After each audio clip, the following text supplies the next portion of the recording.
আজকে তোমাদের স্টিয়ারিং সম্বন্ধে যে ডিটেলস আছে, স্টিয়ারিংয়ের কী কী ফিটমেন্ট আছে, কী কী আছে, সেটা আমি তোমাদের আজকে দেখাবো। তো প্রথমে কাজ হচ্ছে স্টিয়ারিংয়ের কাজটা কী। স্টিয়ারিংয়ের কাজটা হচ্ছে গাড়ি যখন টার্নিং নেওয়া হয়, ডান দিক right side or left side, ডান দিক বাঁ দিক যে টার্নিং নেওয়া হয়, তখন কিন্তু স্টিয়ারিংটা ইউজ হয়। ঠিক আছে, স্টিয়ারিং হুইল থেকে আমরা কী করি, ডান দিক বাঁ দিক গাড়িটাকে কাটানো হয়। এই যে কাটানো হয়, এটা কিন্তু অনেকগুলো ইউনিট নিয়ে কিন্তু স্টিয়ারিং অ্যাসেম্বলি হয়। ঠিক আছে, তার মধ্যে কি কি আছে, স্টিয়ারিং হুইল আছে, স্টিয়ারিং কলম আছে, ইন্টারমিডিয়েট শ্যাফট আছে, আর আছে কি র্যাক, স্টিয়ারিং র্যাক। তা আমরা আজকে যে স্টিয়ারিং র্যাকটা দেখাবো সেটা rack and pinion. Rack and pinion steering rack assembly তোমাদের দেখাবো। এটা হচ্ছে স্টিয়ারিং হুইল। ঠিক আছে, স্টিয়ারিং হুইল, যে হুইলটা দিয়ে আমরা গাড়িটা ডান দিক বাঁ দিক কাটাই। এই মাঝখানে যেটা দেখছো এটাকে বলা হয় হর্ন প্যাড। এখানেই কিন্তু হর্ন যে বাজে, এইখান থেকে হর্ন প্যাডটাকে পুশ করলে হর্নটা বাজে।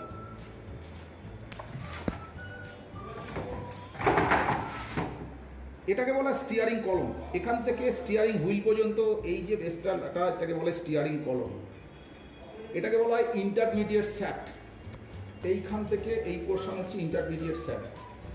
এইখানে যেটা দেখছো এটাকে বলা হয় ইউনিভার্সাল জয়েন্ট। এটাকে বলা হয় ইউনিভার্সাল জয়েন্ট। তার কারণ কি সেটা আমি তোমাকে পরে বলছি। স্টিয়ারিং র্যাকটা যখন দেখাবো তখন আমি তোমাকে বলবো এটার কাজ কি। এটা ইন্টারমিডিয়েট শ্যাফট, এটাকে বলা হয় ইউনিভার্সাল জয়েন্ট। ঠিক আছে, এটাকে ইউনিভার্সাল জয়েন্ট বলা হয়। এই ইউনিভার্সাল জয়েন্টের কাজ জানো, এটা হচ্ছে বিভিন্ন অ্যাঙ্গেলে এ কিন্তু ঘোরে। ঠিক আছে, একই জায়গায় থাকবে কিন্তু বিভিন্ন অ্যাঙ্গেলে এটা মুভমেন্ট করবে। এটা স্টিয়ারিং র্যাকের সঙ্গে কানেক্টেড থাকে। যখন আমি স্টিয়ারিং র্যাকটা কমপ্লিট দেখাবো তখন আমি বোঝাবো যে ইউনিভার্সাল জয়েন্টের কাজটা কি।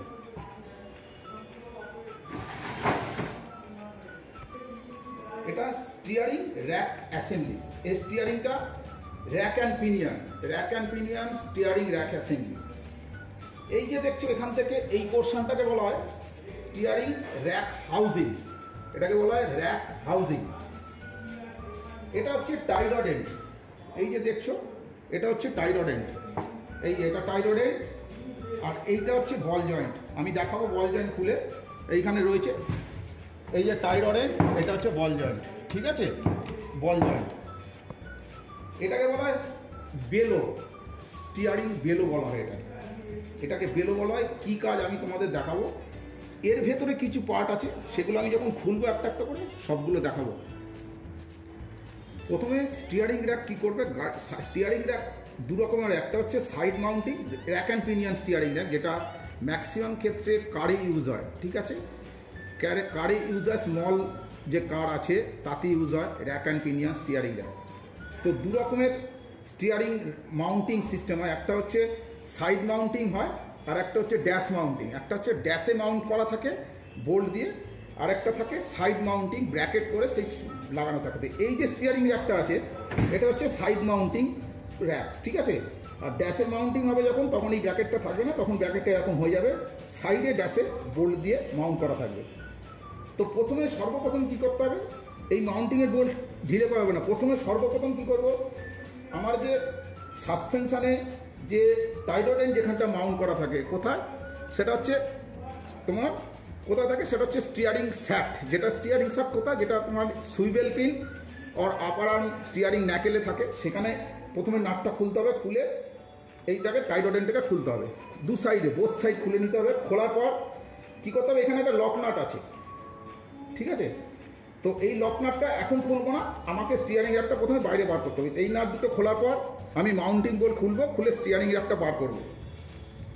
করে কি করব, বাইরে নিয়ে আসবো। নিয়ে এসে প্রথমে আমি কিন্তু লক নাটটা খুলবো। এই যে লক নাটটা আছে, তখন এই লক নাটটা আমি 24 নম্বর ওপেন এন্ড স্প্যানার দিয়ে আমি এই নাটটা ঢিলে করবো। এটা কোনো র্যাকে 24 নম্বর লাগে, কোনো র্যাকে 22 নম্বর লাগে। ঠিক আছে, এই মাউন্টিংটা ঢিলে করার পরে আমি কি করব, এই টাই রড এন্ডটা খুলবো। যখন আমি টাই রড এন্ড খুলবো, কেন যেহেতু গাড়িতে লাগানো ছিল, তখন কিন্তু আমি এটাকে আমি গুনে খুলবো।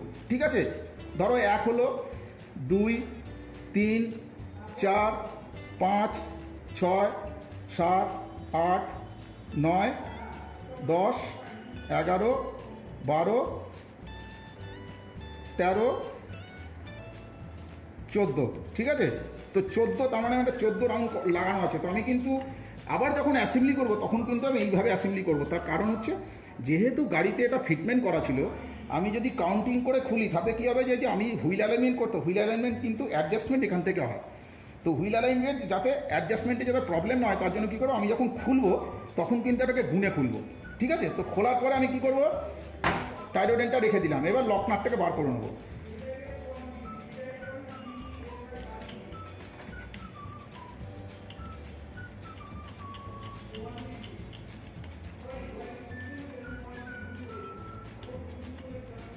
এবার এই যে বেলোটা দেখছো, এই বেলোটা কোথায় কানেক্ট থাকে, এইখানটায় কানেক্ট থাকে। এখানে একটা ক্ল্যাম্প থাকবে, এখানে একটা ক্ল্যাম্প থাকবে। তখন আমাকে ক্ল্যাম্পটাকে খুলতে হবে, এদিকের ক্ল্যাম্পটাকে খুলতে হবে। খুলে আমি কি করব, এই বেলোটাকে বার করে নেব। বেরিয়ে গেল বেলোটা, বার করে রাখলাম। এবার কি করব, আমাকে বল জয়েন্টটা খুলতে হবে। তো বল জয়েন্ট খোলার আগে এই যে বল জয়েন্টটা লাগানো আছে, এখানে দেখো উপরে একটা লক ওয়াশার দেওয়া আছে। এই লক ওয়াশারটাকে কিন্তু লক করা থাকে বলে আমাকে লক ওয়াশারটাকে খুলতে হবে। এই ওরা আমি কি করব, জাস্ট আমি এখানে একটু ট্যাপিং করব।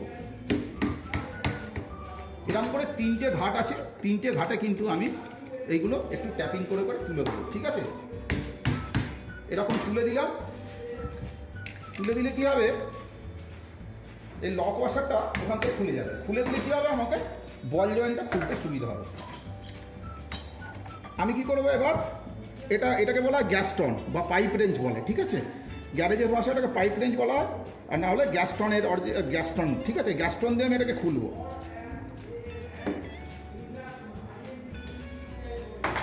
এবার লুজ হয়ে গেছে, দেখো আমি পুরো খুলে ফেললাম।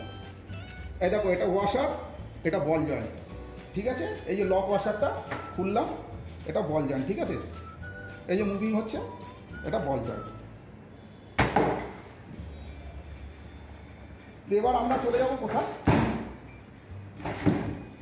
এখানে দেখো সিম ওয়াশার দিয়ে মাউন্টিং প্লেট লাগানো আছে। তো আমি কি করবো, প্রথমে সিম ওয়াশারের মাউন্টিং প্লেটগুলো খুলব। এটা কিন্তু সব 13 নম্বর লাগবে। ঠিক আছে,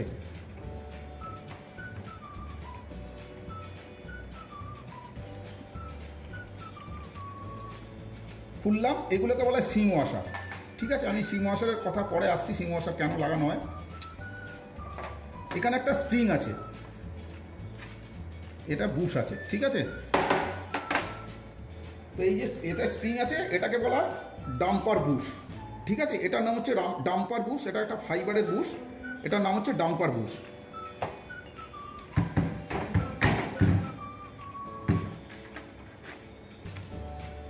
এখানেও একটা সেম প্লেট আছে, যেটা সিম ওয়াশার দিয়ে লাগানো হয়।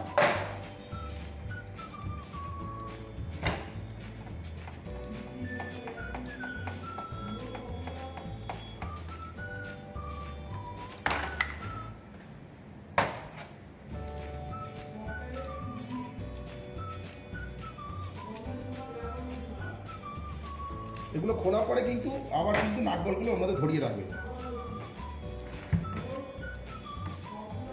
এটা হচ্ছে স্মল র্যাক পিনিয়ন।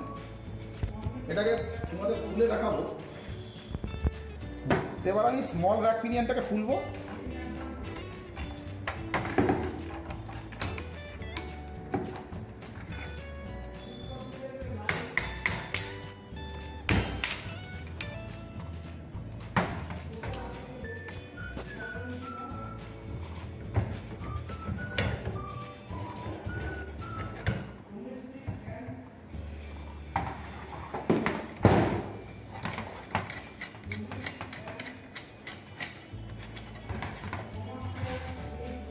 এটাকে বলা হয় স্টিয়ারিং র্যাক হাউজিং। এটা হচ্ছে র্যাক হাউজিং বলা হয়।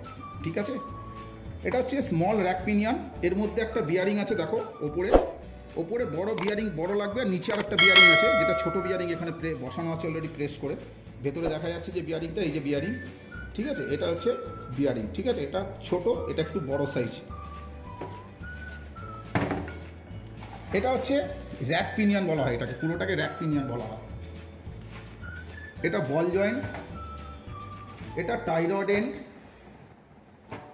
এটা লক ওয়াশার। এটা বল জয়েন্টের মধ্যে লাগে এখানে। ঠিক আছে, এটা ভেতরে চলে যায়। এটা হচ্ছে লক ওয়াশার।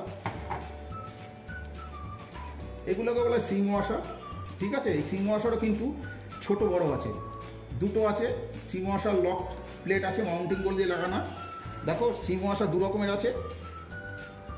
এইটার মধ্যে আছে বড় সিম ওয়াশার, এটা আছে ছোট সিম ওয়াশার। কোথায় লাগবে আমি সেটা দেখিয়ে দেবো। এটাকে বলা হয় ডাম্পার বুশ। ডাম্পার বুশ ফাইবারের তৈরি, এর ভেতরে একটা স্প্রিং দেওয়া আছে। ঠিক আছে, এই স্প্রিং কী করবে, এই স্প্রিংয়ের কী কাজ সেটা আমি পরে বলছি।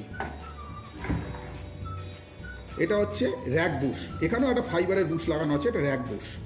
এটারও কি ফাংশন আমি তোমাদের বলে দিচ্ছি। এটাকে বলা হয় স্টিয়ারিং বেলো। ঠিক আছে, এটাকে বলা হয় বেলো। আর এটা হচ্ছে লক নাট। ঠিক আছে, এই স্টিয়ারিং র্যাকটা আমরা অ্যাসেম্বলি করব। ঠিক আছে, আমরা স্টেজ ওয়াইজ স্টিয়ারিং র্যাকটা অ্যাসেম্বলি করব। এইখানে আমরা এখানে একটা র্যাক বুশ লাগানো আছে, ঠিক আছে না, প্রেস করে বুশটা লাগানো হয়। তো সাধারণ ক্ষেত্রে প্রেস করা সবসময় সম্ভব নয়, কারণ প্রত্যেকটা ওয়ার্কশপে প্রেস মেশিন সবসময় থাকে না। তার জন্য কী হয়, এটাকে ট্যাপ করে এটা বসানো হয়। ঠিক আছে, এই ফাইবারের বুশটা। এবার ফাইবারের বুশটা কী কাজ সেটা আমি এখন দেখাবো তোমাকে। তো আমি এবার কী করবো, এই র্যাক পিনিয়নটা আমি এর মধ্যে ঢোকাবো।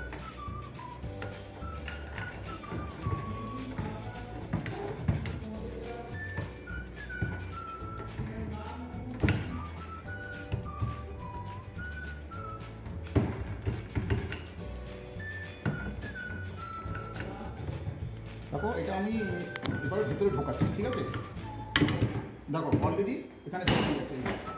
এবার আমি বলে দিই এই বুশটা এখানে কেন লাগানো হয়েছে। এই যে পুরো হাউজিংটা দেখছো, তো এটা র্যাক পিনিয়ন এবং এটা একটা সলিড মেটাল দিয়ে তৈরি।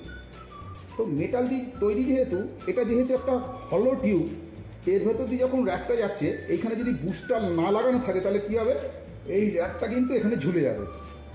ঝুলে গেলে কী হবে, এই মেটাল টিউবটার মধ্যে ঘর্ষণ হবে, মানে ঘষে ঘষে যাবে এরকম। তাহলে মেটালে যখন ঘষবে মেটালের সঙ্গে মেটাল, তখন একটা নয়েজি হবে, আওয়াজ হবে। তো এইখানে যদি ফাইবার বুশটা দিয়ে দিই তাহলে কী হবে, ফাইবার বুশটার ওপর দিয়ে স্টিয়ারিং যে র্যাক পিনিয়নটা আছে সেটা ইজি যাবে আসবে, ইজি মুভিং হবে। তার জন্য এখানে একটা বুশ দিয়ে দেওয়া হয়েছে।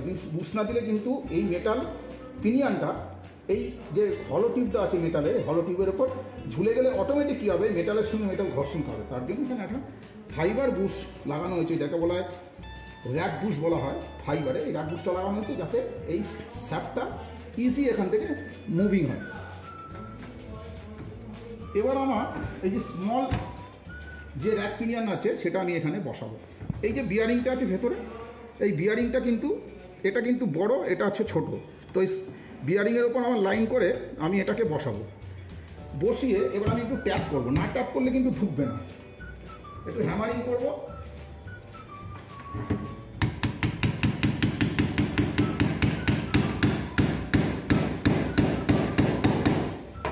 এবার একটা বলে দিই, এইখানে যেটা বোল্টটা দেখছো, এই বোল্টটা কিন্তু এখানে থাকে না। এটা যাতে আমরা খোলা লাগানোর জন্য আমি বোল্টটা এখানে একটা লাগিয়েছি। এখানে কিন্তু বোল্ট থাকে না, এখানে কিন্তু এইখান থেকে এই পোর্শনটা, এইখান থেকে এই পোর্শনটা থাকে। এর মধ্যে এই যে স্টিয়ারিং ইন্টারমিডিয়েট স্যাপটা আছে, স্যাপটা এখানে কানেক্ট হয়। ঠিক আছে, তো এবার আমি এখানে একটা ডাম্পার বুশ লাগাবো। এই যে বুশটা, এই বুশটার কাজ কি দেখো, আমি যে র্যাক পিনিয়নটা লাগিয়েছি, এই যার একটা প্লে হচ্ছে, এই যে দেখতে পাচ্ছ আওয়াজ হচ্ছে, তাহলে আমাকে প্লেটাকে বন্ধ করতে হবে। প্লেটাকে বন্ধ না করলে কী হবে, এটা কন্টিনিউয়াস আওয়াজ হবে। আমি তখন এই যে ডাম্পার বুশটা আছে, দেখো এখানে হাফ রাউন্ড করে কাটা আছে, এই ডাম্পার বুশটা আমি এই স্লটের মধ্যে বসালাম। এবার এখানে একটা স্প্রিং দেওয়া আছে। তো এখানে কি করব, এই যে তোমাদের দেখালাম, এই যে একটা প্লেট আছে, প্লেটের সঙ্গে সিম ওয়াশার দেওয়া আছে। এই সিম ওয়াশার কিন্তু এবারে সিম ওয়াশারের ভূমিকা আছে।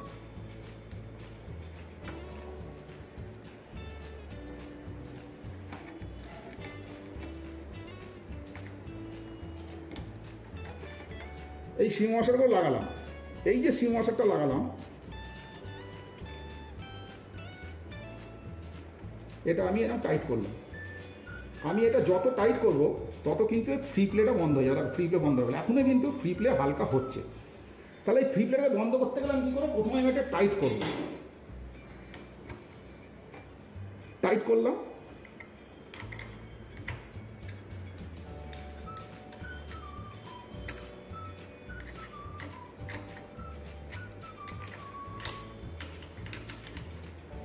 টাইট করলাম, তাহলে এই ফ্রি প্লেটা বন্ধ হয়ে গেল। যদি এখানে ফ্রি প্লে বেশি থাকে তাহলে কি করব, এই যে সিম ওয়াশার দিলাম সেই সিম ওয়াশারের মধ্যে কি করতে হবে, যদি ফ্রি প্লে বেশি থাকে তাহলে সিম ওয়াশার কমাতে হবে, মনে থাকবে।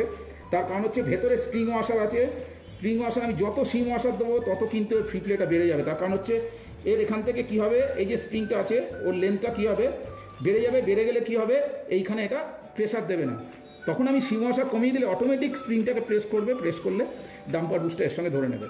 তো এখান থেকে সিম ওয়াশার দিয়ে আমি এটা অ্যাডজাস্ট করতে পারবো কম বেশি। যদি ফ্রি প্লে বেশি থাকে সিম ওয়াশার কমাবো, কমালেই অটোমেটিক এটা টাইট হয়ে যাবে। আর যদি বেশি টাইট হয়ে যায় তাহলে আমাকে এখানে সিম ওয়াশার অ্যাড করতে হবে, ঠিক আছে? এই জন্য এটা লাগানো আছে। আর এখানটায় দেখো সিম ওয়াশার দেওয়া আছে, এখানেও সিম ওয়াশার দেওয়া আছে। এখানে দেখো একটা বিয়ারিং বসিয়েছি, বিয়ারিংয়ের উপরে দেখো এখানে একটা স্লট আছে পুরো, এটা কিন্তু পুরোটাই বসানো আছে, বিয়ারিং কিন্তু আর বসবে না। তো এটাকে আমাকে কি করতে হবে, এই সিম ওয়াশার দিয়ে এই লেন্থটাকে মেকআপ করতে হবে। যদি আমি সিম ওয়াশার দিয়ে যদি এর লেন্থটা মেকআপ না করি, তাহলে যদি আমি কমিয়ে দিই তাহলে কি হবে, এখান থেকে অয়েল লিকেজ করবে। তাহলে আমাকে সিম ওয়াশার এমনভাবে বসাতে হবে যাতে সিম ওয়াশারগুলো এই যে বিয়ারিংয়ের যে আউটসাইড যেটা আছে এটা যেন পুরো কভার করে, ঠিক আছে? কম হলে হবে না, আবার বেশি যদি হয়ে যায় তাহলে গ্যাপ বেশি হয়ে যাবে, তাহলে অটোমেটিক এখান থেকে অয়েল লিকেজ করবে। কারণ এখানে একটা সিল দেওয়া থাকে, তারপরে কিন্তু সাইড থেকে অয়েল লিকেজ করে যাবে। সেহেতু আমাকে দেখতে হবে এই বিয়ারিংয়ের লেন্থে যা সিম ওয়াশার লাগবে সেই সিম ওয়াশারটা এখানে লাগাতে হবে।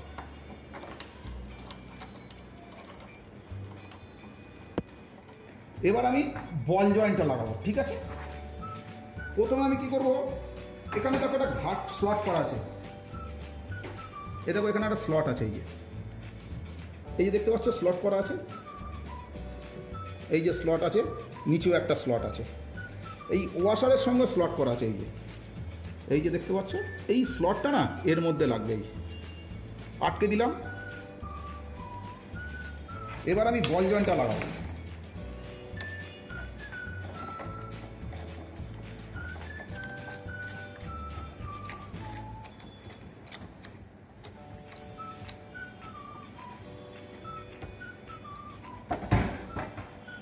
বল জয়েন্ট লাগিয়ে দিলাম।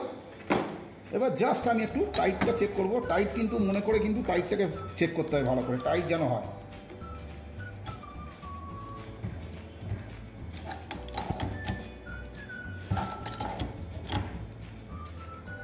টাইট করে দিলাম। এইবার তোমাদের আমি বলেছি এই লক ওয়াশারটা এখানে ট্যাপ করে দিতে হবে, এই ধরবে, এটা ট্যাপ হয়ে গেল, ঠিক আছে? এরকম করে তিনটেতেই কিন্তু ট্যাপ করে দিতে হবে, ট্যাপ হয়ে গেল, লক হয়ে গেল। এবার কি করব, আমি এই বেলোটাকে ঢোকাবো, বেলোটাকে ঢোকাবো, ঢুকিয়ে এটা এর মধ্যে পুশ করে দেবো। এটাকে বেলোটাকে জাস্ট এরকম উল্টে দেবো, উল্টে দিয়ে এটা এখান থেকে বসিয়ে দেবো, ঠিক আছে? বসে গেল। এখানে একটা ক্ল্যাম্প লাগিয়ে দেবো। এখানেও একটা কিন্তু ঘাট আছে, তোমায় দেখাচ্ছি, এ দেখো ঘাট। এই ঘাটের মধ্যে বেলোটা নিয়ে এসে ঘাটে বসে গেল।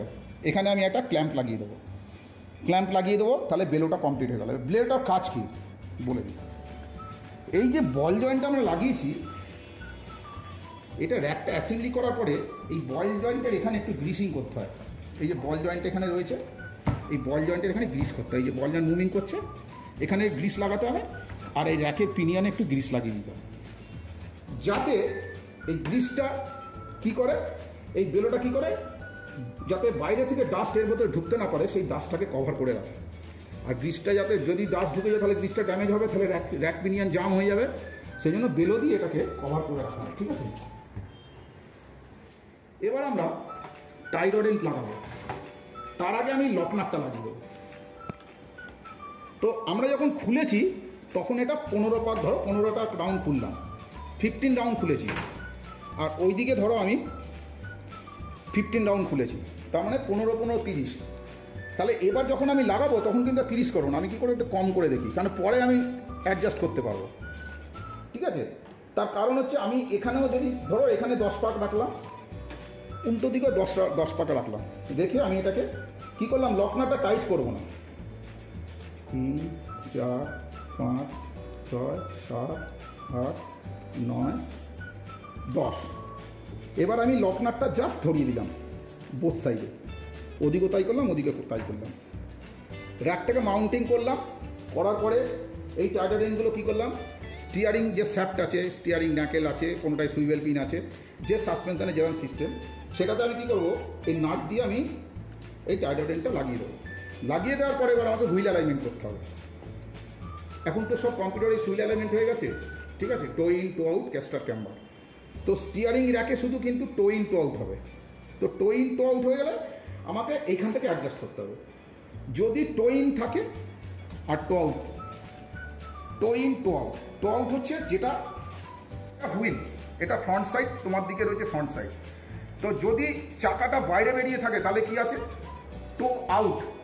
সামনের দিক থেকে চাকাটা যদি বেরিয়ে থাকে তাহলে হচ্ছে টো আউট, যদি বাইরে সামনের দিকে বেরিয়ে থাকে তাহলে ভেতর দিকে ঢুকে আছে।